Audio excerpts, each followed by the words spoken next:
Hello दोस्तों, आपका अपने यूट्यूब चैनल पे स्वागत है। तो आज की इस वीडियो में हम लोग कंप्यूटर से संबंधित थ्योरी देखने वाले हैं, ठीक है। तो इसको हम लोग एक एक या दो दो चैप्टर करके एक वीडियो में कंबाइन करके देखेंगे, ठीक है। यदि आपको एक बार में समझ ना आए तो इस वीडियो को 2 बार 3 बार ऐसे करके प्ले कर करके देखें और उसको याद करते चलें, ठीक है। क्योंकि जो क्वेश्चन आ रहे हैं एग्जाम में वो इसी में से लगभग मिलते जुलते आ रहे हैं, ठीक है। तो चलिए स्टार्ट करते हैं। सबसे पहले हम लोग इसमें कंप्यूटर का सामान्य परिचय देखेंगे, ठीक है। तो उसका परिभाषा क्या है। कंप्यूटर शब्द की उत्पत्ति ग्रीक भाषा के कंप्यूट शब्द से हुआ है। कंप्यूटर एक स्वचालित इलेक्ट्रॉनिक मशीन है जो डाटा तथा निर्देशों को इनपुट के रूप में ग्रहण करता है, पूर्व निर्धारित निर्देशों के अनुरूप उनका प्रोसेस करता है तथा आवश्यक परिणामों को निश्चित प्रारूप में आउटपुट के रूप में निर्गत करता है, ठीक है। यह आउटपुट के भंडारण, तीव्र गति और त्रुटि रहित ढंग से उसके गणना का कार्य करता है, ठीक है। अब कुछ यहाँ पे पॉइंट्स दिए हैं। डाटा अपरिष्कृत वस्तुओं का संग्रह है। अपरिष्कृत मतलब कि जिसको फिल्टर नहीं किया गया है, ठीक है। तो अपरिष्कृत वस्तुओं का संग्रह है डाटा। अब अपरिष्कृत डाटा को जब प्रोसेस किया जाता है तो वह परिष्कृत वस्तु में बदलता है, उसी को हम लोग क्या बोलते हैं, सूचना, ठीक है। जो अपरिष्कृत जो डाटा रहता है उसको जब हम लोग क्या करते हैं, प्रोसेस करते हैं तो वो परिष्कृत हो जाता है, मतलब फिल्टर हो जाता है। तो वो जो वस्तु होता है बदलता है जिसमें वस्तु में, उसको क्या बोलते हैं, सूचना, ठीक है। वह जानकारी जिसमें बुद्धिमत्ता होता है उसको क्या बोलते हैं, ज्ञान, ठीक है। कंप्यूटर एक इलेक्ट्रॉनिक डिवाइस है जिसका उपयोग गणितीय और तार्किक गणनाओं के लिए होता है, ठीक। अब आगे है इसमें कंप्यूटर की विशेषताएं। तो इसमें उसी को क्या बोलते हैं, कैरेक्टरिस्टिक्स ऑफ कंप्यूटर, ठीक है। तो पहला इसका क्या है, विशेषता, गति। तो कंप्यूटर का जो गति रहता है उसको हम लोग 1 सेकंड में लाखों गणनाएं कर सकता है वो, ठीक है। इसलिए उसको हम लोग कैसे कर सकते, मतलब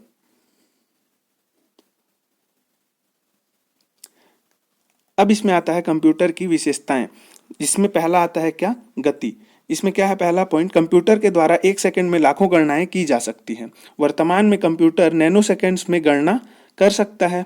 नैनो सेकंड्स मतलब 10⁻⁻⁹, ठीक है, 10⁻⁻⁹ और कंप्यूटर प्रोसेसर की स्पीड को हर्ट्ज HZ से मापते हैं, ठीक है। उसका जो प्रोसेसर रहता है जिसमें वो प्रोसेस करता है उसका स्पीड को कैसे, हर्ट्ज से मापते हैं। और कंप्यूटर के इंस्ट्रक्शन को रीड करने की स्पीड MIPS मतलब कि मिलियन इंस्ट्रक्शन पर सेकेंड से मापी जाती है, ठीक है।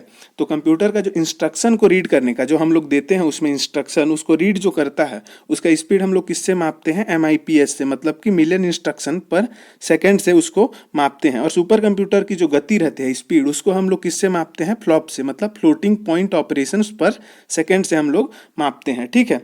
तो ये सबको याद करते चलना है जो फुल फॉर्म है, क्योंकि इससे क्वेश्चन आता है, ठीक है। अब अगला है इसमें क्या, भंडारण क्षमता, स्टोरेज कैपेसिटी। तो कंप्यूटर में मेमोरी होती है जो प्रोसेसिंग के लिए निर्देशों को और प्रोसेसिंग के बाद प्राप्त सूचना को स्टोर करने का कार्य करता है, ठीक है। तो हम लोग जो देते हैं प्रोसेसिंग के लिए जो इंस्ट्रक्शन, निर्देश, उसको क्या करता है, स्टोर करता है, और प्रोसेसिंग के बाद जो सूचना प्राप्त होता है उसको भी स्टोर करता है, ठीक है। इसका विशाल भंडारण क्षमता रहता है, लार्ज परमानेंट कैपेसिटी। तो कंप्यूटर में हार्ड डिस्क एक सेकेंडरी स्टोरेज डिवाइस है जो कि विशाल मात्रा में डाटा को लंबे समय तक स्टोर करके रखता है। आज के समय में SSD, सॉलिड स्टेट ड्राइव भी उपयोग में लिया जा रहा है। सेकेंडरी स्टोरेज डिवाइस में डाटा भविष्य में उपयोग के लिए सुरक्षित रखा जा सकता है, ठीक है। जैसे कि इसमें क्या है, हार्ड डिस्क, उसको क्या कर सकते हैं हम लोग, निकाल के भविष्य के उपयोग के लिए रख सकते हैं, ठीक है, संरक्षित रख सकते हैं डाटा को। अगला है इसमें भंडारित सूचना को तीव्र गति से प्राप्त करना, मतलब कि फास्ट रिट्रीवल। जैसे कि उसमें हम लोग कुछ रखे हैं उसको वो तुरंत रिट्रीव करके हमको दे सकता है। तो इसका क्या है, रैंडम एक्सेस डिवाइस के माध्यम से हम डाटा को डायरेक्ट उसके लोकेशन से फैच कर सकते हैं, मतलब कि खोज सकते हैं। कैच और रजिस्टर जैसे तीव्र मेमोरी के कारण, कैच और रजिस्टर जैसे क्या होता है, रजिस्टर रहता है उसमें, तो उसके जैसे तीव्र मेमोरी के कारण भंडारित सूचना को तीव्र गति से प्राप्त किया जा सकता है। किसके चलते, कैश और क्या, रजिस्टर के चलते। इनके चलते जो है भंडारित सूचना को तीव्र गति से प्राप्त किया जा सकता है। अगला है इसमें जल्दी निर्णय लेने की क्षमता, क्विक डिसीजन। तो कंप्यूटर नैनो सेकंड में गणनाएं करता है जिसके कारण कोई भी निर्णय लेने या आउटपुट देने की गति तीव्र है, ठीक है। फिर पुनरावृत्ति, तो पुनरावृत्ति मतलब रिपीटेशन। तो कंप्यूटर पूर्व निर्धारित निर्देशों का पालन करता है, जैसे उसमें पहले से इंस्ट्रक्शन जो दिए रहते हैं उसका पालन करता है, और निर्देशों के संग्रह को प्रोग्राम कहते हैं। जो इंस्ट्रक्शन देते हैं उसके हम लोग क्या को समूह, मतलब उसका जो ग्रुप रहता है उसको क्या बोलते हैं, प्रोग्राम कहते हैं। एक बार यह प्रोग्राम कंप्यूटर में डाल देने के बाद कंप्यूटर उनका पालन करके लंबे समय तक यह कार्य बार बार दोहरा सकता है। ठीक है, एक बार हम लोग किसी कार्य के लिए वहां पे इंस्ट्रक्शन दे देते हैं तो बार बार उस कार्य के लिए हमको इंस्ट्रक्शन देना नहीं पड़ता है, वो जो पहले से इंस्ट्रक्शन दिया रहता है उसके हिसाब से वो कार्य कर सकता है। तो रिपीटेशन इसमें। ठीक है, अब गोपनीयता, कंप्यूटर हमें पासवर्ड प्रोटेक्शन, फाइल हाइडिंग और पेरेंटल कंट्रोल जैसी सुविधा प्रदान करता है, जिसके माध्यम से हम कंप्यूटर को अनधिकृत यूजर के हस्तक्षेप से बचा सकते हैं। साथ ही साथ फायरवॉल एक ऐसी सुविधा है जो कंप्यूटर सिस्टम को अनधिकृत हस्तक्षेप से बचाती है। ठीक है, क्या है फायरवॉल? एक ऐसी सुविधा है जो कंप्यूटर सिस्टम को अनधिकृत मतलब कि अनऑफिशियल कोई हस्तक्षेप करता है उससे बचाता है। ठीक है, पेरेंटल कंट्रोल जैसी सुविधा ये प्रदान करता है जिसके माध्यम से हम कंप्यूटर को अनधिकृत यूजर से क्या करते हैं, हस्तक्षेप से बचा सकते हैं। Parental control, file hiding, password protection, ऐसे। ठीक है, फिर बहुरूपता, वर्साटाइल, तो कंप्यूटर एक ही समय पर कई अलग अलग कार्य को संपादित कर सकते हैं। जैसे हम एक ही समय पर संगीत सुन सकते हैं, किसी डॉक्यूमेंट पर लेटर लिख सकते हैं। ठीक है, तो ये बहुरूपता, वर्साटाइल है वो। ठीक, और इससे ऊपर वाला जो गोपनीयता मतलब कि सीक्रेसी। ठीक है, अब प्रोसेसिंग के लिए आवश्यक जो घटक है, क्या क्या लगता है प्रोसेसिंग के लिए, वो यहाँ पे दिया है। तो सबसे पहले निर्देश मतलब इंस्ट्रक्शन, कंप्यूटर को प्रोसेस करने के लिए दिया गया कमांड जो रहता है उसको क्या बोलते हैं, इंस्ट्रक्शन या फिर निर्देश कहते हैं। ठीक है, प्रोसेसिंग करने के लिए जो कमांड दिया जाता है उसको क्या बोलते हैं, इंस्ट्रक्शन कहते हैं। जब एक से अधिक इंस्ट्रक्शन, अब प्रोग्राम किसे कहते हैं, जब एक से अधिक इंस्ट्रक्शन एक साथ या एक समूह में कंप्यूटर को दिए जाते हैं, एक साथ या एक समूह में कंप्यूटर को दिए जाते हैं एक से अधिक इंस्ट्रक्शन, उसे प्रोग्राम कहते हैं। और जब प्रोग्रामों का समूह जो कंप्यूटर द्वारा किसी विशेष कार्य को संपादित करने के लिए बनाया जाता है उसको हम लोग क्या बोलते हैं, सॉफ्टवेयर बोलते हैं। ठीक है, सॉफ्टवेयर में क्या है, जब प्रोग्रामों का समूह जो कंप्यूटर द्वारा किसी विशेष कार्य को संपादित करने के लिए बनाया जाता है उसे सॉफ्टवेयर कहा जाता है। जैसे फोटोशॉप एक सॉफ्टवेयर है जिसका प्रयोग फोटो एडिटिंग के लिए क्या होता है उपयोग उसका। ठीक है, अब यहाँ पे दिया है फ्लो चार्ट। इंस्ट्रक्शन में क्या करते हैं, इंस्ट्रक्शन, फिर उसके बाद सेट ऑफ इंस्ट्रक्शन क्या कहलाता है, प्रोग्राम, फिर सेट ऑफ प्रोग्राम क्या कहलाता है, सॉफ्टवेयर। ठीक है, अब डाटा आता है इसमें। तो क्या क्या लगता है प्रोसेसिंग के लिए आवश्यक क्या क्या है, निर्देश देना जरूरी है, उसके में प्रोग्राम रहना है, फिर उसके पास सॉफ्टवेयर होना, फिर डाटा। अब अगला है डाटा। डाटा क्या है, अव्यवस्थित अपरिष्कृत आंकड़ों और रॉ फैक्ट का समूह जिसका उपयोग प्रोसेस के लिए किया जाता है डाटा कहलाता है। ठीक है, अब डाटा के प्रकार कितने हैं, 3, न्यूमेरिक डाटा, अल्फाबेटिकल डाटा और अल्फा न्यूमेरिक डाटा। तो न्यूमेरिक डाटा में 0 से 9 तक या इनमें बनी संख्याएं जैसे कि 100, 2000 जो नंबर से बना रहता है उसको क्या बोलते हैं, न्यूमेरिक डाटा। 1000, 1 लाख जो भी हम लोग नंबर से लिखेंगे वो। अल्फाबेटिकल डाटा A से Z तक या इनमें से बने शब्द या वाक्य अल्फाबेटिकल डाटा, जैसे कि कोई भी सेंटेंस लिखे, वर्ड लिखे, वो लेटर लिखे, वो क्या है, अल्फाबेटिकल डाटा। अब अल्फा न्यूमेरिक डाटा जिसमें नंबर और जो अल्फाबेट दोनों मिलेंगे और कुछ कुछ इसमें क्या रहते हैं, चिन्ह भी यूज होते हैं। ठीक है, उसको क्या बोलते हैं, अल्फा न्यूमेरिक डाटा। वह डाटा जो अंकों और अक्षरों के साथ साथ विशेष चिन्हों को भी अपने साथ समाहित करें अल्फा न्यूमेरिक डाटा कहलाता है। जैसे कोई पता, जैसे उसमें क्या है, हाउस, फिर NO करके डॉट लगाए तो डॉट क्या है, एक उसमें चिन्ह है, फिर उसके बाद ऐसे स्लैश टाइप से लगाए। ठीक है, माइनस वाला जो साइन है वो, फिर 3 4 2, फिर ऐसे स्लैश लगाए हैं, उसके बाद 11, तो ये स्लैश साइन हो गया, 3 4 2 नंबर हो गया, हाउस अल्फाबेट हो गया, तो इसमें तीनों मिल गए। ठीक है, तो यह अल्फा न्यूमेरिक डाटा है। अब उसके बाद आता है सूचना। तो अव्यवस्थित डाटा पर प्रोसेस अप्लाई करने के बाद जो ये डाटा है ऊपर में वो अपरिष्कृत अव्यवस्थित रहता है, तो उसको हम लोग प्रोसेस अप्लाई करने के बाद उसमें अव्यवस्थित जो डाटा है, अपरिष्कृत जो डाटा है उस पर प्रोसेस अप्लाई करने के बाद जो व्यवस्थित आउटपुट हमें प्राप्त होता है, जो व्यवस्थित और परिष्कृत जो आउटपुट हमें प्राप्त होता है उसे सूचना कहते हैं। प्रोसेस से प्राप्त परिणाम को सूचना या प्रोसेस डाटा को सूचना कहते हैं। ठीक है, प्रोसेस से जो प्राप्त होता है परिणाम या सूचना उसको हम लोग प्रोसेस डाटा को सूचना कहते हैं। ठीक है, अब डाटा आंकड़ों का अव्यवस्थित रूप है, सूचना आंकड़ों का व्यवस्थित रूप है, ये अंतर है डाटा और सूचना में। ठीक है, डाटा क्या अव्यवस्थित रूप है और सूचना व्यवस्थित रूप है। प्रोसेस के बाद डाटा को सूचना कहते हैं। ठीक है,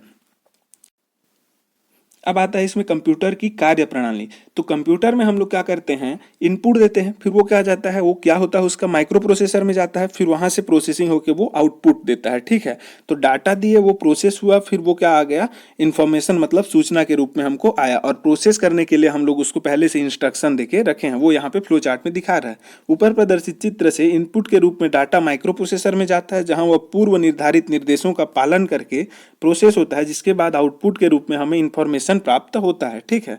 अब अगला है आगे उससे, कंप्यूटर के द्वारा निम्नलिखित कार्य किए जा सकते हैं। 4 कार्य किए जा सकते हैं। डाटा इनपुट लिया जाता है, तो कंप्यूटर को दी गई जानकारी अर्थात कंप्यूटर के इनपुट डिवाइस द्वारा प्रविष्ट किया गया रॉ या अव्यवस्थित डाटा जिस पर प्रोसेसिंग किया जाना है, इनपुट डाटा कहलाता है। मतलब जिस पर प्रोसेसिंग किया जाना रहता है, और जो अव्यवस्थित जो डाटा हम लोग देते हैं उसी को क्या बोलते हैं, इनपुट डाटा बोलते हैं, ठीक है। अब डाटा स्टोरेज, तो डाटा व प्रोग्राम को स्थायी रूप से स्टोर करना, जो हम लोग अभी इनपुट दिए हैं उसको स्थायी रूप से स्टोर करेगा, और जो पहले से इंस्ट्रक्शन देखे रखे हैं प्रोसेसिंग करने के लिए उसको भी स्थायी रूप से स्टोर करेगा, उसको स्टोरेज बोलते हैं। जिसके लिए कंप्यूटर में द्वितीयक मेमोरी मतलब सेकेंडरी मेमोरी के रूप में हार्ड डिस्क का प्रयोग किया जाता है, ठीक है। अब द्वितीयक मेमोरी और प्राथमिक मेमोरी क्या है उसको आगे देखेंगे। ये क्या है, हार्ड डिस्क का प्रयोग किया जाता है, किसका, द्वितीयक मेमोरी के रूप में, ठीक है। अस्थायी रूप से डाटा स्टोर कराने के लिए प्राथमिक मेमोरी का प्रयोग किया जाता है। तो द्वितीयक मेमोरी में हम लोग क्या करते हैं, परमानेंटली उसको स्थायी रूप से क्या करते हैं, सहेज करके रखते हैं किसी डाटा को। लेकिन प्राइमरी मेमोरी जो प्राथमिक मेमोरी है उसमें उसको क्यों यूज करते हैं, अस्थायी रूप से डाटा को क्या करने के लिए, स्टोर करने के लिए यूज करते हैं। अब अगला आता है डाटा प्रोसेसिंग। तो जो निर्देश दिए गए हैं, हम लोग पहले से निर्देश दे के रखे हैं प्रोसेसिंग के लिए, तो निर्देशों को क्रियान्वयन करके डाटा को सूचना में बदलने, जो निर्देश दिए हैं उसके हिसाब से जो इनपुट दिए हैं उसको आउटपुट में बदलने के लिए की गई गणना डाटा प्रोसेसिंग कहलाती है। यह क्रिया माइक्रो प्रोसेसर में संपादित होता है, ठीक है। तो माइक्रो प्रोसेसर में ये प्रोसेसिंग संपादित होता है, संपन्न होता है। अब अगला आता है उसमें डाटा आउटपुट। कंप्यूटर से ली गई जानकारी, जैसे हम लोग इनपुट दे दिए, उसके बाद अर्थात प्रोसेसिंग से प्राप्त सूचना को यूजर को प्रदर्शित करना। जैसे हम लोग इनपुट दिए, प्रोसेसिंग करने के बाद जो हमको वो डाटा दे रहा है, प्रोसेसिंग के से प्राप्त जो सूचना मिल रहा है उसको यूजर को दिखा रहा है, वो किसमें, वहां पे जो मॉनिटर है उसके थ्रू हम लोग देख सकते हैं, ठीक है। तो उससे जो है वो यूजर को प्रदर्शित कर रहा है डाटा को, तो वो क्या कहलाएगा, आउटपुट कहलाता है, ठीक है। जिसके लिए आउटपुट डिवाइस जैसे मॉनिटर, स्पीकर, प्रिंटर का प्रयोग किया जाता है, ये सब क्या है, आउटपुट डिवाइस हैं। तो यहाँ पे क्या दिया है, जो इंस्ट्रक्शन उसका यहाँ पे फ्लो चार्ट दिया है। तो हम लोग डाटा इनपुट देते हैं, किससे देते हैं, keyboard, mouse, track ball, joystick, light pen, इन सब से हम लोग इनपुट देते हैं डाटा।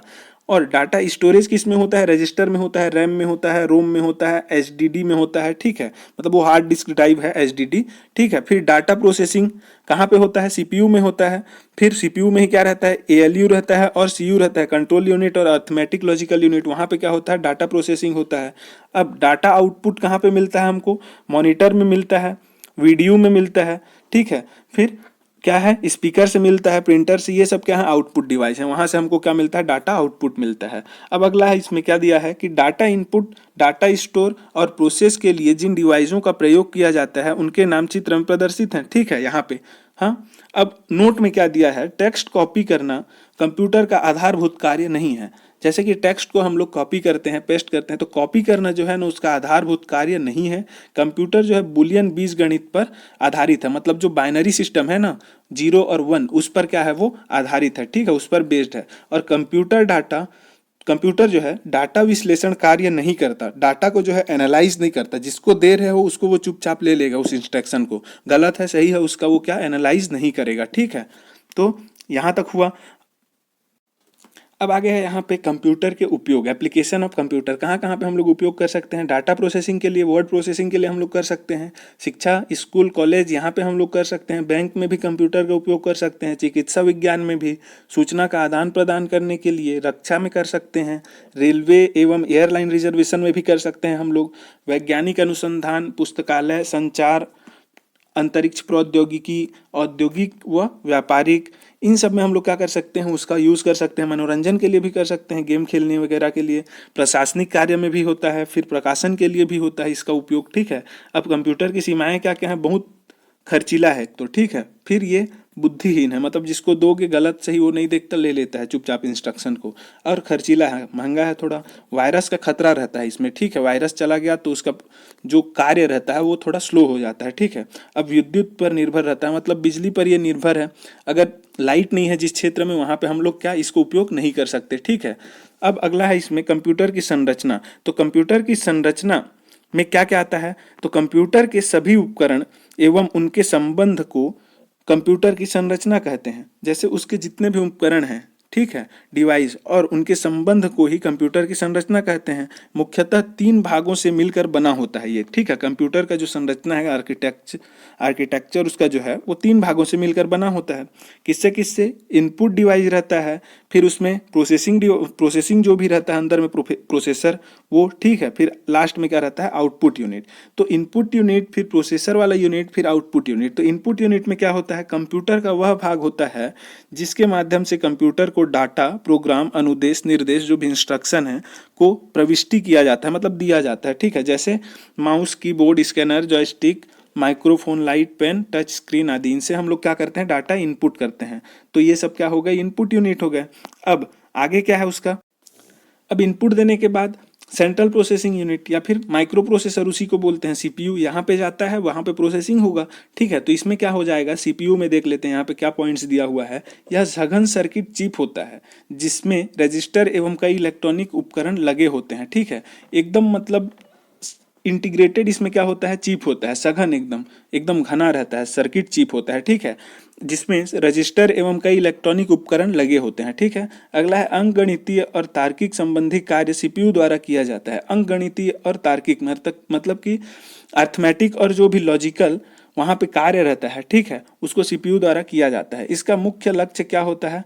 गणना करके डाटा को सूचना में बदलना, ठीक है। मुख्य लक्ष्य है कि जो हम लोग डाटा दिए हैं उसको क्या करेगा? गणना करेगा, प्रोसेस करेगा, और वो डाटा को क्या करेगा? परिष्कृत करके, डाटा क्या अपरिष्कृत है उसको परिष्कृत करके सूचना में बदलना। और सीपीयू कंप्यूटर का वह भाग होता है जहां कंप्यूटर के सभी कार्य संपन्न होते हैं, ठीक है। तो यहीं पे कंप्यूटर के सभी कार्य संपन्न होते हैं। सीपीयू को कंप्यूटर का दिमाग या फिर ब्रेन, मस्तिष्क कहा जाता है, ठीक है। एक कंप्यूटर सिस्टम में सीपीयू माइक्रो प्रोसेसर से एक पंखा जुड़ा होता है, ठीक है। अब सीपीयू क्या होता है? ज़्यादा वर्कलोड होता है तो गर्म हो जाता है, उसको ठंडा करने के लिए क्या करते हैं? जैसे एग्जॉस्ट लगा रहता है रूम में, वैसे उसके अंदर से जो हवा रहता है सीपीयू के, गर्म हवा, उसको निकालने के लिए, और वहाँ पे ठंडा हवा सर्कुलेट होगा, गर्म हवा निकलेगा, तो ठीक है। तो उसके लिए यहाँ पे क्या रहता है? एक पंखा जुड़ा होता है। और सीपीयू के द्वारा हाइपर थ्रेडिंग का सपोर्ट या फिर प्रदर्शन किया जाता है। किसके द्वारा? सीपीयू के द्वारा जो है हाइपर थ्रेडिंग या फिर उसका हाइपर थ्रेडिंग का प्रदर्शन या फिर सपोर्ट किया जाता है, ठीक है। यह कंप्यूटर का हृदय एवं तेज कैलकुलेटर होता है। कंप्यूटर का हृदय, हार्ट ऑफ कंप्यूटर बोलेगा तो क्या हो जाएगा? सीपीयू होगा। और ब्रेन ऑफ कंप्यूटर बोलेगा वो भी क्या हो जाएगा? सीपीयू बोलेगा, ठीक है, सीपीयू होगा। तो इसके 3 भाग होते हैं, क्या क्या? मेमोरी यूनिट होता है एक तो, फिर उसके बाद क्या होता है? एएलयू होता है, अर्थमेटिक लॉजिकल यूनिट, और एक होता है क्या? Control unit. तो मेमोरी यूनिट में क्या आता है? सीपीयू का वह स्थान जो कंप्यूटर में डाटा के भंडारण के लिए स्थान उपलब्ध कराता है। जैसे कंप्यूटर में हम लोग इनपुट डाटा दिए, फिर प्रोसेस्ड होने के बाद जो डाटा रहता है उसको भंडारित करने के लिए जो स्थान देता है उसको क्या बोलते हैं? मेमोरी यूनिट बोलते हैं, ठीक है। उपलब्ध जो कराता है उसको क्या बोलते हैं? मेमोरी यूनिट बोलते हैं। इस यूनिट के 2 भाग होते हैं, एक तो है प्राथमिक मेमोरी और एक है द्वितीयक। प्राथमिक मतलब प्राइमरी और द्वितीयक मतलब सेकेंडरी या फिर एक्सटर्नल मेमोरी, ठीक है। अब प्राथमिक मेमोरी क्या है? इसे आंतरिक या मुख्य मेमोरी भी कहते हैं, जहां डाटा अस्थायी रूप से स्टोर किया जाता है। मतलब ये क्या है? आंतरिक मतलब इंटरनल, और इसको मेन मेमोरी है इसका, ठीक है।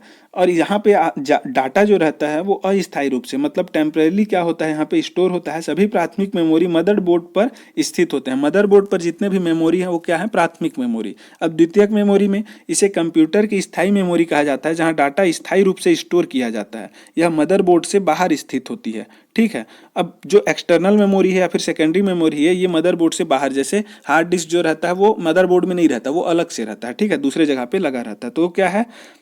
सेकेंडरी मेमोरी है। इसमें जो है ना स्थायी रूप से हम लोग क्या करते हैं? स्टोर कर सकते हैं किसी भी इंफॉर्मेशन को। अब कंट्रोल यूनिट आता है।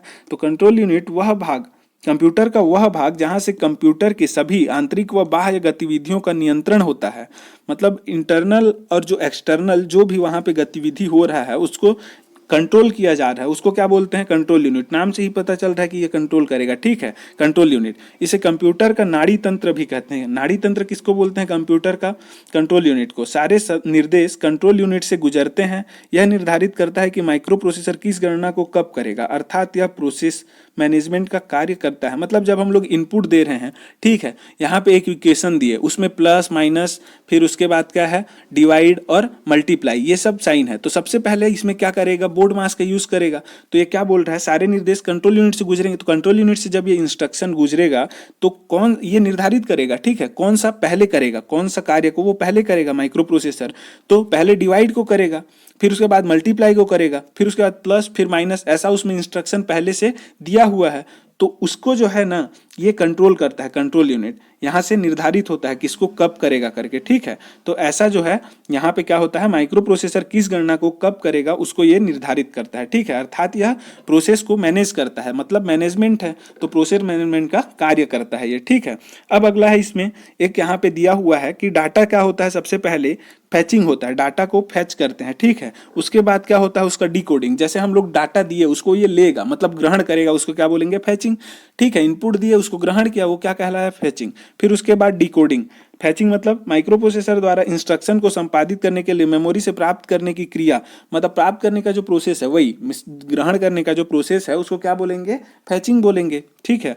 अब उसको क्या करेगा, डिकोड करेगा। क्यों, क्योंकि वो क्या है, किस लैंग्वेज में है वो पता नहीं, उसको कंप्यूटर जिसमें समझेगा उसमें वो डिकोड करेगा। फिर उसको क्या करेगा, डिकोड करने के बाद अब कंप्यूटर समझने लायक हो गया तो उसको निष्पादन एग्जीक्यूट करेगा उसको, ठीक है, उस इंस्ट्रक्शन को। फिर उसको प्रभावी पते को पढ़ेगा, मतलब इफेक्टिव रिफ्रेश करेगा, ठीक है। डिकोडिंग में क्या है, फैच किए गए इंस्ट्रक्शन को मशीन लैंग्वेज या कंप्यूटर के समझने योग्य भाषा में बदलेगा। मतलब आप दिए हो वो क्या है, लोअर लेवल लैंग्वेज में है तो उसको हाई लेवल लैंग्वेज में बदलेगा। फिर वह क्या कहलाया, डिकोडिंग। अब उसको क्या करेगा, एग्जीक्यूट करेगा, मतलब उसको लागू करेगा कहीं पे, ठीक है, निष्पादन करेगा उस कार्य को जो आप लोग इंस्ट्रक्शन दिए हैं उसको, ठीक है।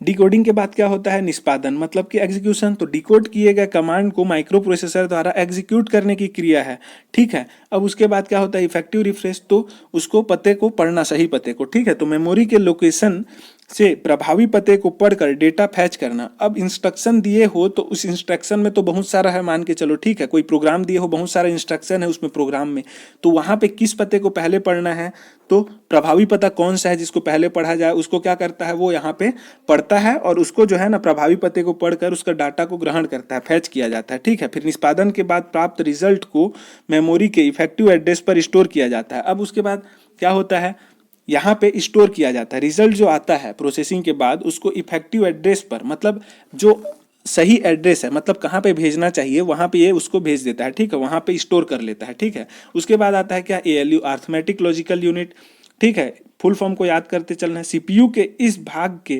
भाग में सभी गणितीय और तार्किक कार्य, तो सीपीयू क्या करता है, सभी जो क्या है अंक गणितीय और जो तार्किक कार्य है वो करता है। तो वो कहाँ पे करता है, सीपीयू में किस हिस्से में होता है, वो एएलयू में होता है, ठीक है। अब आता है आउटपुट यूनिट। तो कंप्यूटर का वह भाग होता है जो कंप्यूटर द्वारा प्रोसेस किए गए परिणाम को प्राप्त करता है और उपयोगकर्ता को प्रदर्शित करता है, ठीक है, जैसे मॉनिटर, प्रिंटर, स्पीकर, प्लॉटर आदि। हाँ, अब इसके बाद आता है इनपुट और आउटपुट पोर्ट। कुछ पोर्ट लगे होते हैं जैसे यूएसबी वगैरह हम लोग जिसमें कनेक्ट करते हैं, ठीक है, वो क्या है, पोर्ट कहलाता है। जैसे ईयरफोन लगाए, वो भी एक क्या है, एक पोर्ट है। ईयरफोन लगाने के लिए हम लोग क्या करते हैं, ऐसे करके एक पोर्ट में उसको घुसाते हैं, तो वो क्या कहलाता है, पोर्ट रहता है, ठीक है। तो पेरिफेरल डिवाइस जो है, पेरिफेरल डिवाइस को कंप्यूटर में जोड़ने के लिए जिस माध्यम का उपयोग होता है, पेरिफेरल मतलब उसके परिधि में जो भी वहाँ पे डिवाइस है उसको कंप्यूटर से जोड़ने के लिए जिस पोर्ट का, जिस माध्यम का उपयोग होता है उसे हम लोग क्या बोलते हैं, पोर्ट कहते हैं। पेरिफेरल डिवाइस को परिधीय उपकरण भी कहते हैं जो कंप्यूटर के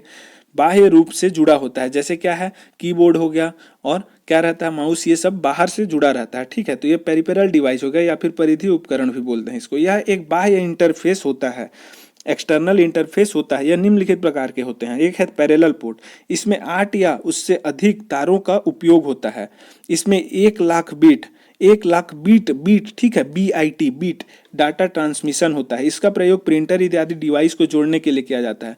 अब कितने इसमें 8 या उससे अधिक तारों का उपयोग होता है, ठीक है। एक वायर हुआ, जैसे USB का आप लोग केबल रहता है, उस केबल में कितना वायर है उसको हम लोग नहीं जानते, वैसे ही अंदर में उसको देखेंगे ना तो उसमें ये जो पैरेलल पोर्ट वाला रहता है उसमें 8 क्या रहते हैं, 8 या उससे अधिक तार का उपयोग किया जाता है, ठीक है। इसमें एक बार में जो है ना 1 लाख बिट डाटा क्या होता है, ट्रांसमिट होता है, मतलब संचार होता है। इसका प्रयोग प्रिंटर इत्यादि डिवाइसेस को जोड़ने के लिए किया जाता है, ठीक है। और डाटा ट्रांसफर की गति सीरियल पोर्ट की अपेक्षा तीव्र होती है। अब सीरियल पोर्ट जो रहता है उससे इसमें अधिक होता है। सीरियल पोर्ट क्या है, अब इसे कंप्यूटर पोर्ट भी कहते हैं। इसमें एक बार में 1 बिट डाटा भेजा जाता है। अब इसमें एक बार में 1 बिट डाटा भेजा जा रहा है और पैरेलल पोर्ट में एक बार में 1 लाख डाटा, तो इससे बहुत ज़्यादा है वो, ठीक है। तो इसमें क्या बोल रहा है, ये ट्रांसफर की गति सीरियल पोर्ट की अपेक्षा तीव्र होती है, तो होती है, ठीक है। इसमें क्या बोल रहा है, सीरियल पोर्ट में इसे कंप्यूटर पोर्ट भी कहते हैं। इसमें एक बार में 1 बिट डाटा भेजा जा सकता है। इसकी गति धीमी होती है, ठीक है। कीबोर्ड और माउस को जोड़ा जाता है इससे। तो पैरेलल पोर्ट से किसको, प्रिंटर को जोड़ा जाता है, और सीरियल पोर्ट से कीबोर्ड और माउस को जोड़ा जाता है। फिर यूनिवर्सल सीरियल बस पोर्ट होता है। फिर यूनिवर्सल सीरियल बस पोर्ट मतलब कि USB, universal serial bus port. USB का फुल फॉर्म क्या है, यूनिवर्सल सीरियल बस। अब उसके लिए एक पोर्ट रहता है, उसको जोड़ने के लिए उसको क्या बोलेंगे, पोर्ट, USB पोर्ट बोलेंगे, ठीक है। तो इसका सबसे ज़्यादा उपयोग बाह्य उपकरणों को जोड़ने के लिए किया जाता है। सामान्यतः सभी कंप्यूटर में 2-4 USB पोर्ट होते हैं। इसमें माउस कीबोर्ड को जोड़ा जाता है, इससे भी माउस कीबोर्ड को जोड़ा जाता है, सीरियल पोर्ट से भी जोड़ा जाता है। फिर फायर वायर होता है, इसका उपयोग तीव्र गति से संचालित ऑडियो वीडियो या मल्टीमीडिया डिवाइस को, जैसे DVD, CD, RW को जोड़ने के लिए किया जाता है। यह IEEE 1394 मानक का पालन करता है, ठीक है। IEEE 1394 मानक का पालन कौन करता है, फायर वायर करता है। IEEE 1394 मानक, ठीक है। इसका उपयोग किसके लिए किया जाता है, तीव्र गति से संचालित करने के लिए ऑडियो वीडियो या मल्टीमीडिया डिवाइस को, ठीक है, जैसे कि CD, DVD ये सब जो रहता है उसको। अब MIDI आता है, मतलब म्यूजिकल इंस्ट्रूमेंट डिजिटल इंटरफेस। तो म्यूजिकल इंस्ट्रूमेंट डिजिटल इंटरफेस, इससे नाम से ही समझ में आ रहा है कि जो म्यूजिकल इंस्ट्रूमेंट है जैसे गिटार वगैरह है, उसको जो है डिजिटल इंटरफेस मतलब लैपटॉप वगैरह से जोड़ने के लिए, कुछ करने के लिए, ऐसा, ठीक है। तो डिजिटल इंटरफेस करने के लिए जो पोर्ट रहता है उसको क्या बोलते हैं, MIDI बोलते हैं। इस पोर्ट का प्रयोग MIDI केबल को कंप्यूटर से जोड़ने के लिए किया जाता है। इस पोर्ट के माध्यम से हम कई प्रकार के इलेक्ट्रॉनिक म्यूजिकल इंस्ट्रूमेंट और ऑडियो डिवाइस को कंप्यूटर से जोड़ सकते हैं। साथ ही उन डिवाइस को प्ले कर सकते हैं और रिकॉर्ड भी कर सकते हैं। जैसे अगर आपको एक गिटार कंप्यूटर से जोड़ना है तब आप MIDI केबल का प्रयोग कर सकते हैं, ठीक है। उसको कंप्यूटर से जोड़ सकते हैं, रिकॉर्ड कर सकते हैं, गाना बजा सकते हैं, ये सब कर सकते हैं MIDI पोर्ट से। उसका फुल फॉर्म क्या होता है, musical instrument digital interface, musical instrument digital interface, ठीक है। और अब आता है HDMI मतलब high definition multimedia interface. High definition HD जो आप लोग बोलते हैं, HD में वीडियो देखेंगे, HD मतलब क्या होता है, हाई डेफिनेशन। अब मल्टीमीडिया क्यों, क्योंकि ये जो है मल्टीमीडिया हम लोग उसमें देखते हैं, जो भी HD आता है, ठीक है, वीडियो वगैरह, तो मल्टीमीडिया उसका इंटरफेस, ठीक है। तो HDMI का full form high definition multimedia interface. इस पोर्ट का प्रयोग हाई डेफिनेशन में वीडियो के इंटरफेस को कंप्यूटर से जोड़ने के लिए किया जाता है। आज के समय में कंप्यूटर से TV को कनेक्ट करने के लिए HDMI केबल का प्रयोग किया जाता है, ठीक है। आजकल जो केबल रहता है, जैसे LED जो TV आता है उसमें क्या है, HDMI केबल लगा रहता है, ठीक है, जिसमें हम कंप्यूटर के स्क्रीन पर चल रहे चित्र को TV के स्क्रीन पर देख सकते हैं। अब कंप्यूटर को भी जोड़ सकते हैं TV से, उसके लिए HDMI केबल जरूरी होगा, ठीक है। उसमें क्या होता है, कंप्यूटर के स्क्रीन पर चल रहे चित्र को TV के स्क्रीन पर देख सकते हैं। अब अगला जो पोर्ट आता है उसको क्या बोलते हैं, VGA पोर्ट मतलब कि वीडियो ग्राफिक्स अरे पोर्ट, ठीक है, वीडियो ग्राफिक्स अरे पोर्ट। इसका प्रयोग कंप्यूटर से वीडियो आउटपुट प्राप्त करने के लिए किया जाता है। कंप्यूटर से टेलीविजन और कंप्यूटर से लैपटॉप को कनेक्ट करने के लिए VGA पोर्ट का उपयोग किया जाता है। और इससे पहले हम लोग क्या देखे, HDMI पोर्ट भी हम लोग यूज़ करते हैं कंप्यूटर से किसको, TV को कनेक्ट करने के लिए। उससे क्या होता है, कंप्यूटर के जो स्क्रीन में चलते रहता है वो TV में दिखता है। यहाँ पे भी हम लोग क्या कर सकते हैं, कंप्यूटर से वीडियो आउटपुट प्राप्त करने के लिए इसको यूज़ कर सकते हैं VGA पोर्ट को, ठीक है। तो इसको क्या बोलते हैं, VGA पोर्ट बोलते हैं, ठीक है। अब यहाँ पे क्या दिया गया है, फिगर में सब पोर्ट को बताया गया, उसको देख लेते हैं क्या है। यहाँ पे जो रहता है PS2 serial port mouse connector रहता है, ठीक है, ये पर्पल कलर, माउस को किस में जोड़ते हैं, जो पर्पल कलर का रहेगा उसमें, ठीक है। और कीबोर्ड को किस में जोड़ेंगे, PS2 जो सीरियल पोर्ट रहता है उसमें, जो सीरियल पोर्ट है, ठीक है, तो PS2 रहेगा, दोनों PS2 ही है, सीरियल पोर्ट है दोनों, लेकिन एक जो है ना ग्रीन कलर का रहता है, एक पर्पल, तो ग्रीन कलर में किसको जोड़ेंगे हम लोग, कीबोर्ड को, और पर्पल कलर में किसको जोड़ेंगे, माउस को। तो इसको ऐसे याद रखना है, KGMP, KGMP, KG मतलब कि ग्रीन में किसको जोड़ना है, कीबोर्ड को, MP मतलब कि माउस को किस में जोड़ना है, पर्पल में, तो KGMP याद रखना है, ठीक है। अब ईथरनेट लैन पोर्ट रहता है, फिर यहाँ पे ऐसा दिख रहा है ना, ये यहाँ पे ये ईथरलेन, ये वाला जो है ये क्या है, ईथरनेट लैन पोर्ट है, ठीक है, और ये जो है ये USB पोर्ट है, ये वाला, ठीक है। अब उसके बाद आता है ये सीरियल कम्युनिकेशन पोर्ट, ये जो रहता है सीरियल कम्युनिकेशन पोर्ट, ठीक है। आप लोग कंप्यूटर के पीछे साइड में देखेंगे तो ये सब दिख जाएगा, CPU में भी दिख जाएगा ये सब, ठीक है, मतलब मॉनिटर के पीछे साइड में और CPU के पीछे साइड में। और ये रहता है पैरेलल पोर्ट, इससे हम लोग क्या करते हैं, किसको जोड़ते हैं, मॉनिटर को जोड़ते हैं। और ये है VGA पोर्ट जो अभी हमने देखा, इससे कंप्यूटर से TV को ऐसे कनेक्ट कर सकते हैं। अब जो रहता है माइक्रोफोन, रेड कलर का रहता है, उससे हम लोग जोड़ते हैं यहाँ पे, ठीक है, रेड कलर का जो है वो माइक्रोफोन का है।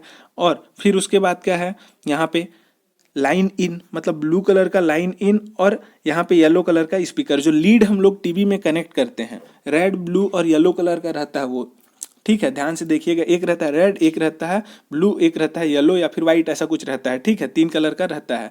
तो रेड कलर जो रहता है वो माइक्रोफोन रहता है, ठीक है, माइक्रोफोन से संबंधित है। और जो ब्लू कलर है वो लाइन देता है, लाइन सप्लाई, ठीक है। फिर उसके बाद जो येलो कलर है उसमें साउंड, मतलब स्पीकर से कनेक्ट करेगा, तो स्पीकर के लिए येलो, ब्लू कलर जो है वो लाइन के लिए, और जो है माइक्रोफोन क्या है, रेड कलर, ठीक है। अब उसके बाद आता है मिडी पोर्ट, जो म्यूजिकल इंस्ट्रूमेंटल डिजिटल इंटरफेस, वो ऐसा दिखता है, ठीक है, ये। और HDMI पोर्ट कुछ इस तरह का रहता है, ठीक है। तो ये हो गया कंप्यूटर के सारे पोर्ट्स, ठीक है। अब आगे इसका क्या है, कुछ इंपॉर्टेंट यहाँ पे पॉइंट्स दिया हुआ है, ठीक है, उसको नोट करके। तो CPU एवं एक्सटर्नल मेमोरी के मध्य एकल आदान प्रदान, सिंगल ट्रांजैक्शन को बस साइकिल कहते हैं, CPU और एक्सटर्नल मेमोरी, ठीक है। तो CPU क्या करता है, इनपुट को क्या करता है, ग्रहण करता है, और एक्सटर्नल मेमोरी जो रहता है उसमें प्रोसेस करने के बाद क्या, CPU में प्रोसेस होगा, उसके बाद एक्सटर्नल मेमोरी मान के चलिए हम लोग उसको दे दिए, तो वहाँ पे एकल आदान प्रदान हुआ, CPU में प्रोसेस करने के बाद उसको हम लोग मान के चलिए हार्ड डिस्क में रखते हैं, तो एकल जो आदान प्रदान हुआ, सिंगल ट्रांजैक्शन, उसको क्या बोलते हैं हम लोग, बस साइकिल बोलते हैं, ठीक है, बस साइकिल बोलते हैं। और कंप्यूटर सिस्टम को स्विच ऑन करने पर सबसे पहले जो मेमोरी क्रियाशील होता है उसको क्या बोलते हैं, बायोस मेमोरी, सबसे पहले बायोस मेमोरी यहाँ पे क्या होगा, क्रियाशील होगा। अब मॉनिटर एक सर्वाधिक प्रचलित आउटपुट डिवाइस है, जबकि कीबोर्ड एक इनपुट डिवाइस है, ठीक है। सर्वाधिक जो क्या है प्रचलित आउटपुट डिवाइस क्या है, मॉनिटर, जो स्क्रीन आप लोग देखते हैं वो मॉनिटर, ठीक है, वो क्या है, सबसे ज़्यादा प्रचलित आउटपुट डिवाइस है। और सबसे ज़्यादा प्रचलित इनपुट डिवाइस क्या है, कीबोर्ड है। मॉनिटर तथा कीबोर्ड को एक साथ हम लोग क्या बोलते हैं, VDT, मतलब कि विजुअल डिस्प्ले टर्मिनल। मॉनिटर और कीबोर्ड दोनों का यदि हम लोग मिला लेते हैं तो क्या हो जाएगा, वो विजुअल डिस्प्ले टर्मिनल, ठीक है, विजुअल डिस्प्ले टर्मिनल, 2-3 बार बोलेंगे तो याद हो जाएगा, विजुअल डिस्प्ले टर्मिनल। कीबोर्ड और मॉनिटर को यदि एक साथ हम लोग क्या करते हैं, क्या बोलते हैं उसको, एक साथ हम लोग visual display terminal, VDT, visual display terminal, VDT, visual display terminal, VDT, visual display terminal इसको कहते हैं, ठीक है, ये हो गया।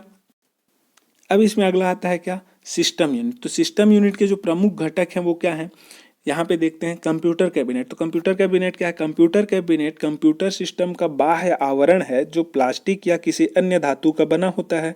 कंप्यूटर कैबिनेट के अंदर ही कंप्यूटर के सारे पार्ट्स एकीकृत किए जाते हैं। मदरबोर्ड और कंप्यूटर से जुड़ी सारे ड्राइव कैबिनेट के अंदर ही होते हैं।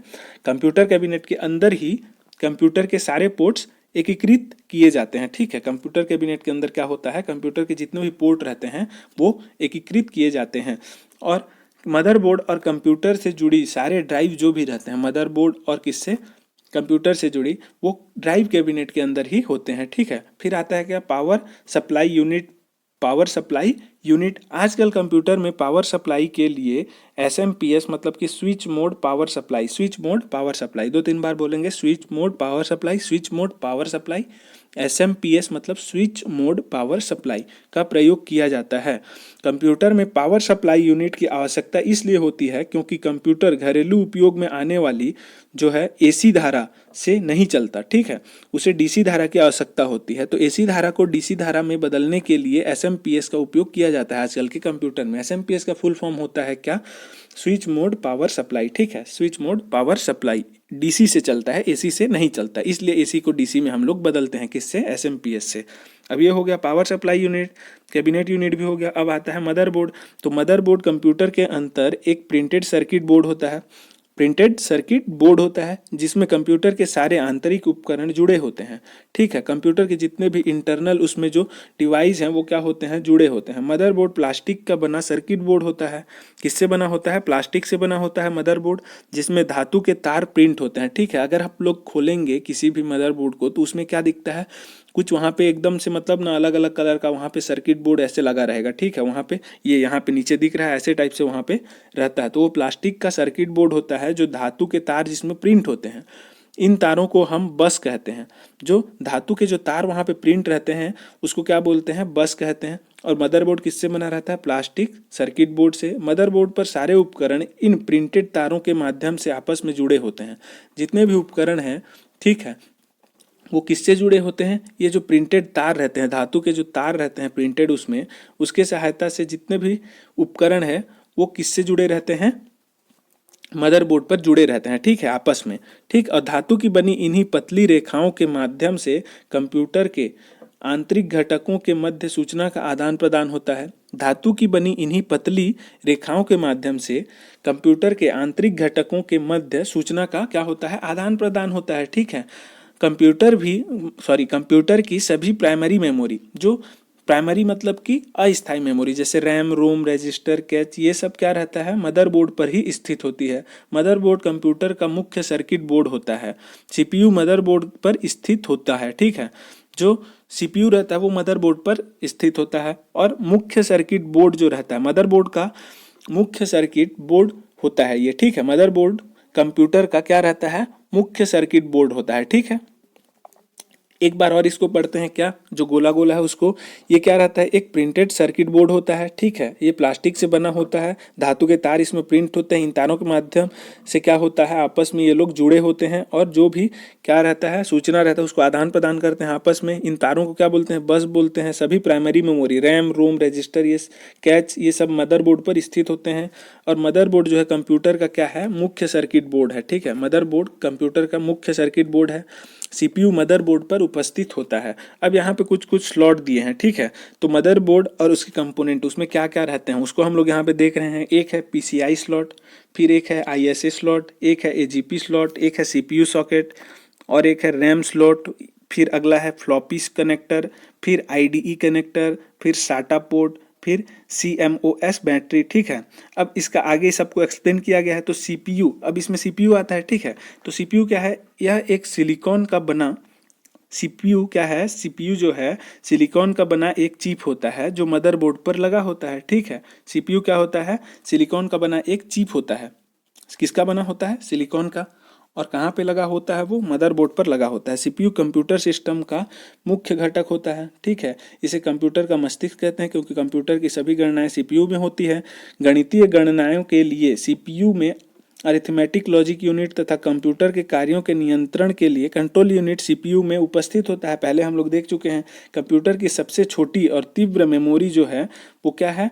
रजिस्टर सीपीयू में ही उपस्थित होती है। तो कंप्यूटर में सबसे जो तीव्र मेमोरी और सबसे छोटा मेमोरी बोलेगा वो क्या है? रजिस्टर होता है। और वो किस में उपस्थित रहता है? सीपीयू में ही उपस्थित रहता है, ठीक है। और यहाँ पे क्या बोल रहा है? पहला लाइन एक बार देखते हैं। जो सिलिकॉन का बना होता है, एक चिप होता है, ठीक है। सीपीयू क्या होता है? सीपीयू सिलिकॉन का बना एक चिप होता है जो मदरबोर्ड पर लगा होता है, ठीक है। और सबसे छोटी और तीव्र मेमोरी क्या है? रजिस्टर, जो सीपीयू में उपस्थित होती है। अब इसके आगे क्या है? अभी हम लोग सीपीयू देख लिए, अब हम लोग क्या देखेंगे यहाँ पे? मैथ को प्रोसेसर। ये क्या होता है? यह कंप्यूटर में गणितीय गणनाओं को करने के लिए माइक्रो प्रोसेसर की सहायता करता है।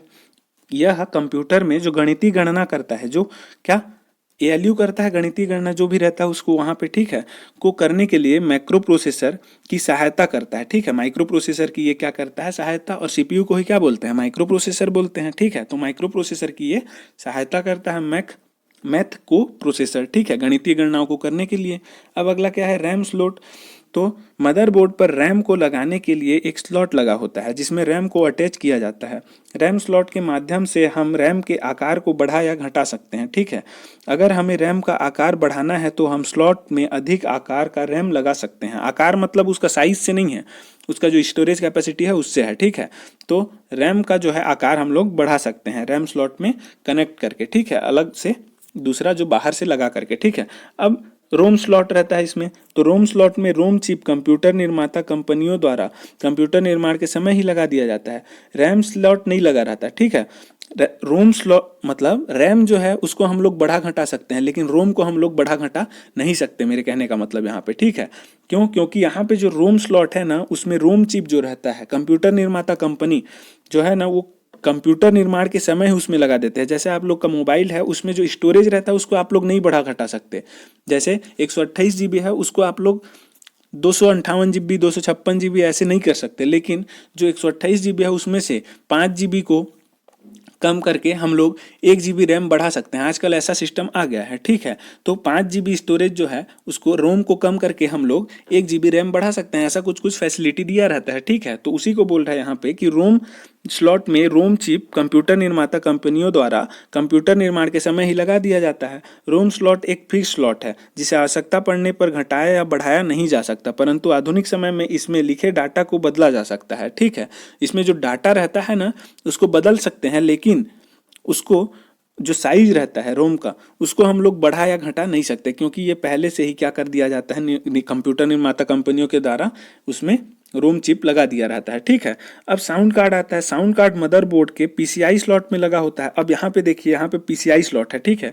कहाँ पे? ये पीसीआई स्लॉट। तो ये पीसीआई स्लॉट में साउंड कार्ड लगा रहता है, ठीक है। अब रैम स्लॉट देख लिए हम लोग, रैम स्लॉट देख लिए, अब पीसीआई स्लॉट देख रहे हैं इसको, ठीक है। और आगे क्या देखेंगे, इसमें से सभी को आगे देखेंगे एक एक करके। तो यहाँ पे क्या है, रैम स्लॉट देख रहे हैं, साउंड कार्ड अब देख रहे हैं, ठीक है।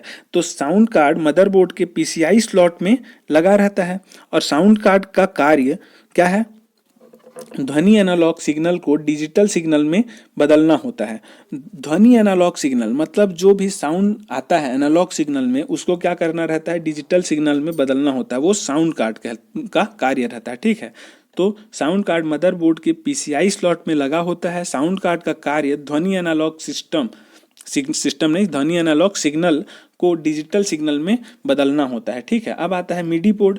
अब मिडी पोर्ट का प्रयोग संगीत की उपकरणों को कंप्यूटर से जोड़ने के लिए किया जाता है। मिडी पोर्ट के माध्यम से ही हम मिडी केबल को कंप्यूटर से कनेक्ट करके संगीत रिकॉर्ड कर सकते हैं। अभी हम लोग देखे थे MIDI स्लॉट था, MIDI slot, musical instrument digital interface slot, ठीक है। तो ये वही है मिडी पोर्ट, ठीक है। उसमें हम लोग संगीत उपकरणों को कंप्यूटर से जोड़ने का कार्य करता है, ठीक है। अब स्पीकर आता है। तो कंप्यूटर सिस्टम के अंदर एग्जीक्यूशन साउंड और एरर साउंड के संकेतों को सुनने के लिए आंतरिक स्पीकर लगे होते हैं, ठीक है। तो स्पीकर ये बाहर वाला स्पीकर नहीं है जिसमें गाना बजता है, इसमें क्या है, कंप्यूटर सिस्टम के अंदर में, ठीक है, एग्जीक्यूशन साउंड कि आप लोग एग्जीक्यूट कर रहे हो उसका जो साउंड है और जो एरर साउंड है उसके संकेतकों को सुनने के लिए क्या कर रहते हैं, यहाँ पे आंतरिक स्पीकर लगे होते हैं। जैसे कि कभी कभी क्या होता है, एरर होता है तो टें करके ऐसे बजता है ना, वो क्या है, इसी के चलते एरर साउंड रहता है वो, ठीक है। एग्जीक्यूशन साउंड के लिए भी जैसे हम लोग कभी करते हैं तो कुछ टी टी टी ऐसे करके बजेगा, वो क्या है, एग्जीक्यूशन साउंड उसका रहता है, वो स्पीकर अंदर में लगा रहता है, ठीक है। ये गाना वाला बजाने वाला वो सब स्पीकर नहीं है, ठीक है। अब एक्सपेंशन स्लॉट। तो एक्सपेंशन स्लॉट मदरबोर्ड पर किसी उपकरण को जोड़ने के लिए बनाया जाता है। जैसे रैम का स्लॉट एक एक्सपेंशन स्लॉट है, ठीक है। रैम को बढ़ाने के लिए वहाँ पे रैम स्लॉट है, उसी को हम लोग एक्सपेंशन स्लॉट भी बोल सकते हैं। क्यों? क्योंकि उसका जो है बाहरी उपकरण रैम अगर एक्स्ट्रा हम लोग वहाँ पे जोड़ना चाहते हैं तो उसको जोड़ सकते हैं, ठीक है, एक्सपेंशन स्लॉट से, जिसमें भविष्य में उपकरण की क्षमता बढ़ाने के लिए एक्सपेंशन स्लॉट में उपकरण लगाए जा सकते हैं। रैम का अगर हमको स्टोरेज बढ़ाना है तो हम लोग एक्सटर्नल रैम और उसमें जोड़ सकते हैं, ठीक है। फिर उसके बाद आता है क्या, सीमॉस चिप, ठीक है। सीमॉस चिप क्या होता है, कॉम्प्लीमेंट्री मेटल ऑक्साइड सेमीकंडक्टर। इसका फुल फॉर्म क्या है, complementary metal oxide semiconductor chip, ठीक है, complementary metal oxide semiconductor chip, ठीक है। तो सीमॉस चिप एक छोटी मेमोरी होती है जो मदरबोर्ड पर स्थित होती है। सीमॉस चिप में एक बैटरी लगी होती है, ठीक है। इसमें एक बैटरी लगा होता है जो कंप्यूटर के बंद होने पर भी सीमॉस को ऑन रखती है, और कंप्यूटर के बंद होने के बाद भी जब कभी भी हम कंप्यूटर को ऑन करते हैं तो वह हमेशा सही समय बताता है, ठीक है। जब हम लोग कंप्यूटर को बंद कर देते हैं लेकिन उसको फिर से जब चालू करते हैं तो समय रहता है वो सही रहता है एकदम। वो जिसे 5 घंटा हम लोग उसको बंद कर देते हैं, मान के चलिए 2 बजे बंद किए 5 घंटा के लिए, तो फिर चालू करेंगे तो 7 बजना चाहिए, मतलब 7 बज रहा है, ठीक है, लेकिन फिर से चालू करें तो 2 बजना चाहिए ना, बंद था तो नहीं, लेकिन वो सही समय को बताता है। किसके चलते? सीमॉस चलते, सीमॉस चिप के चलते। तो सीमॉस चिप के कारण ही संभव हो पाता है यह, ठीक है। सीमॉस कंप्यूटर के बंद होने पर सिस्टम के डेट और टाइम को अपग्रेड करके रखता है, ठीक है। तो इसका फुल फॉर्म क्या है? सीमॉस चिप का फुल फॉर्म क्या हो जाएगा? Complementary metal oxide semiconductor chip, complementary metal oxide semiconductor chip. अब आगे इसमें क्या है? AGP slot. एजीपी स्लॉट क्या है? Accelerated graphics port, accelerated graphics port. ये क्या है? यह मदरबोर्ड का वह स्लॉट है जहां पर ग्राफिक्स कार्ड को अटैच किया जाता है। इस स्लॉट में हाई परफॉर्मेंस वाले ग्राफिक्स कार्ड को लगाया जाता है जिसका प्रयोग 3D ग्राफिक्स देखने के लिए किया जाता है, ठीक है। और जैसे गेम में भी खेलना रहता है तो ग्राफिक्स किसी किसी का अच्छा चाहिए होता है, उसके लिए भी हम लोग क्या करते हैं, उसमें ग्राफिक्स ऐड कर सकते हैं, ठीक है, उस स्लॉट में कनेक्ट करके। तो ग्राफिक्स कार्ड को अटैच किया जाता है, ठीक है। एजीपी स्लॉट मतलब कि एक्सेलरेटेड ग्राफिक्स पोर्ट, ठीक है। अगला क्या है? साटा पोर्ट। साटा पोर्ट मतलब कि सीरियल एडवांस टेक्नोलॉजी अटैचमेंट। साटा का फुल फॉर्म क्या है? Serial advance technology attachment. साटा का full form serial advance technology attachment, serial advance technology attachment, serial advance technology attachment port. यह मदरबोर्ड का वह स्लॉट है जिसमें हार्ड डिस्क डिवाइस जोड़ी जाती है, ठीक है। वहाँ जहाँ पे हार्ड डिस्क डिवाइस जैसे कि क्या, सीपीयू, कीबोर्ड, ये सब जोड़ा जाता है, उसको क्या, साटा पोर्ट बोलते हैं, ठीक है। अब पीसीआई स्लॉट। पीसीआई स्लॉट क्या है? Peripheral component interconnect. पीसीआई का फुल फॉर्म क्या है? पेरिफेरल, जो आसपास में वहाँ पे परिधि में रहता है कंपोनेंट इंटरकनेक्ट, उसको जोड़ने के लिए जो पोर्ट रहता है उसको क्या स्लॉट बोलते हैं? उसको पीसीआई स्लॉट बोलते हैं, ठीक है। यह मदरबोर्ड का वह स्लॉट है जिसमें पेरिफेरल कंपोनेंट को जोड़ा जाता है। जैसे आसपास में क्या है? स्पीकर है, वहाँ पे सीपीयू है, मॉनिटर के आसपास में, ठीक है, सीपीयू के आसपास में मॉनिटर है, क्या क्या है, और कीबोर्ड है, माउस है। ये सबको जोड़ने के लिए जो स्लॉट रहता है पीसीआई स्लॉट रहता है, उसको क्या बोलते हैं? Peripheral component interconnect, peripheral component interconnect, ठीक है, स्लॉट। अब यहाँ पे क्या बोल रहा है? जैसे नेटवर्क इंटरफेस कार्ड और साउंड कार्ड, जो साउंड कार्ड रहता है वहाँ पे नेटवर्क इंटरफेस कार्ड रहता है, वो सबको जोड़ने के लिए भी वहाँ पे क्या होता है, यहाँ पे स्लॉट रहता है, उसको पीसीआई स्लॉट बोला जाता है, ठीक है। साउंड कार्ड ये सबको जोड़ने के लिए साउंड कार्ड हो गया, और क्या है, नेटवर्क इंटरफेस कार्ड, ठीक है। मदरबोर्ड का वह स्लॉट जिसमें पेरिफेरल कंपोनेंट को जोड़ा जाता है, ठीक है, पेरिफेरल कंपोनेंट। अब इसमें वो स्लॉट सब भी आ जाएंगे पीसीआई स्लॉट में, कीबोर्ड, माउस, ये सब, ठीक है। अब इसका आगे क्या है? अब यहाँ पे हम लोग देखेंगे आविष्कारक एवं आविष्कारकर्ता के नाम, ठीक है। आविष्कार और आविष्कारकर्ता के नाम है कुछ, उसको यहाँ पे देखेंगे, ठीक है। तो जो गोला गोला है वो ज़्यादा इंपॉर्टेंट है इसमें। तो first video game in computer, जो पहला वीडियो गेम बनाया वो किसने बनाया था? विलियम हिगिनबॉथम ने, ठीक है। तो विलियम हिगिनबॉथम ने पहला वीडियो गेम बनाया था कंप्यूटर वाला, ठीक है, 1958 में। अब हाइपर टेक्स्ट टेड नेल्सन ने बनाया था, ठीक है। हाइपर टेक्स्ट जो है ये टेड नेल्सन ने, ये भी क्या है, इंपॉर्टेंट है, हाइपर टेक्स्ट टेड नेल्सन, ठीक है। कब बनाया था? 1960 में। माउस को किसने बनाया था? डॉक्टर डगलस इंजल बर्ट, ठीक है, डॉक्टर डगलस इंजल बार्ट। तो माउस किसने बनाया था? डॉक्टर डगलस इंजल बार्ट, ठीक है, 1964 में। और डिजिटल कॉम्पैक्ट डिस्क जो है उसको जेम्स रसेल ने बनाया था 1965 में। और जो डी रैम है, ठीक है, उसको रॉबर्ट डेनार्ड ने बनाया था कब? 1966 में। इंटेल कंपनी जो है बॉब नवी व गार्डन मुरे के द्वारा क्या किया गया था? 1968 में यहाँ पे स्थापित किया गया। फिर उसके बाद personal computer Henry Edward Robert, ठीक है, पर्सनल कंप्यूटर किसने आविष्कार किया था? हेनरी एडवर्ड रॉबर्ट ने, ठीक है, 1970 में। और ईमेल जो है उसको रे टॉमलिंसन, रे टॉमलिंसन, ठीक है, रे टॉमलिंसन ने क्या किया था? उसको बनाया था, किसको? ईमेल को, रे टॉमलिंसन, ठीक है, 1971 में। अब डेट तो उतना इम्पोर्टेंट नहीं है, बस नाम और इसका जो है आविष्कार उसका इम्पोर्टेंट है, ठीक है थोड़ा। तो floppy disk Alan Shugart, mobile phone किसने, डॉक्टर मार्टिन कूपर ने, ईथरनेट को बॉब मेटकॉफ ने, लैपटॉप को किसने बनाया था, एडम ऑसबर्न ने, और इन्फोसिस टेक्नोलॉजी बेंगलोर इसको एन नारायण मूर्ति ने क्या किया था, इसको आविष्कार किया था, एन नारायण मूर्ति। और टीसीपी और आईपी जो है, ठीक है, इसको विंटन कफ और क्या है, रॉबर्ट कॉन, विंटन सफ एंड रॉबर्ट कॉन, ठीक है, विंटन सफ और रॉबर्ट कॉन, ये भी थोड़ा इंपॉर्टेंट है, टीसीपी और आईपी, ठीक है। फिर डब्ल्यू को टिम बर्नर्स ली, HTML को भी टिम बर्नर्स ली, ब्लूटूथ को हाटसन ने, याहू को किसने, जेरी यंग और डेविड फिलो ने, ठीक है।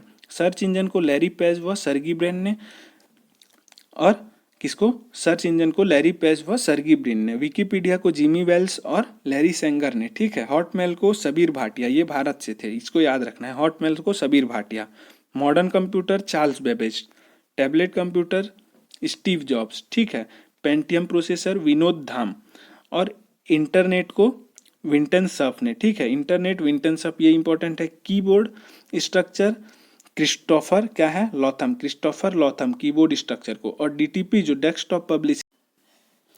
अगला है इसमें महत्वपूर्ण तथ्य, 2 दिसंबर को कंप्यूटर साक्षरता दिवस मनाया जाता है क्योंकि 2 दिसंबर को अमेरिकी रक्षा विभाग द्वारा ARPANET का प्रयोग किया गया था। वह विश्व का पहला कंप्यूटर नेटवर्क है।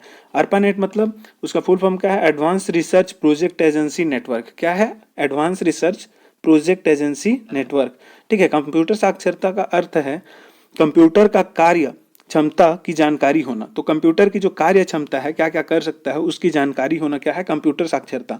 विश्व में सर्वाधिक कंप्यूटर USA अमेरिका में है। कंप्यूटर को हिंदी भाषा में संगणक कहा जाता है।